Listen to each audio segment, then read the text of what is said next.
Good day mga ka-PBA Madness! Matuloy pa kaya ang rumor na kumakalat sa social media na planong i-trade daw di umano ng San Miguel Beermen si Mo Tautuaa kung ma-extend ito ng kontrata ng SMB as ang magiging kapalit nga daw ay sina Kemark Carino at si Luis Sanggalang ng Terra Firma Jeep. Pumirma na nga ng 3 taong kontrata extension si Mo Tautuaa sa Beermen.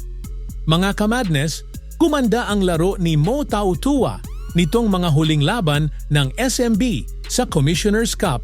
Pero kung overall performance ang pag-uusapan, sa huling 2 taon, tingin ko mababa pa rin talaga ang naging kontribusyon ni Big Mo sa SMB.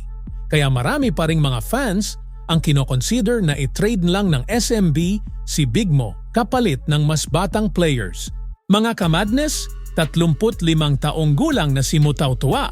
Hindi na rin ganun kabilis ang kanyang footwork para gawing stretch 4 position at i-partner kay Junmar Fajardo.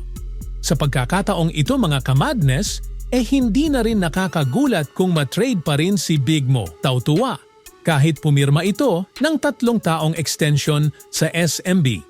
Ngayon ang tanong, patas ba kung si Big Mo ang makakapalitan ni Carino at Sanggalang? Kakayanin ba ng 2 bagitong big man na ito na buhatin ang big man rotation ni Coach Leo Austria if ever na ma-injured si Junmar Fajardo? Mga ka-Madness, para sa akin nga, panahon na para pagplanuhan na ng SMB management ang future ng team. Kung si Junmar lang ang laging aasahan ni Coach Leo na big man at patuloy na mag-average si Abay ng 35 hanggang 40 minuto playing time per game, malalagay talaga sa alanganin ang career ni Junmar.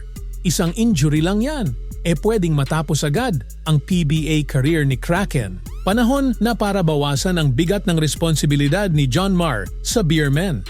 Mga ka-Madness, para sa akin na nga, ang best target kung i-trade ng SMB si Mo Tautuaa ay ang first round pick of Terra Firma Jeep na inaasahang magiging first pick ng Season 50. Swerte pa kung magpapadraft na sa PBA si QMB ng University of the Philippines. Pero kung gusto talaga isama ng SMB sina Carino at Sanggalang bago ibenta or magpalit ng management ang Terra Firma, tingin ko pwedeng sina Mo Tautuaa, Rodney Brondial, Simon Enciso at ang first round pick ng SMB. Kapalit ni Carino, Sanggalang at ni Brent Paraiso at ang first round pick ng Terra Firma ngayong Season 50.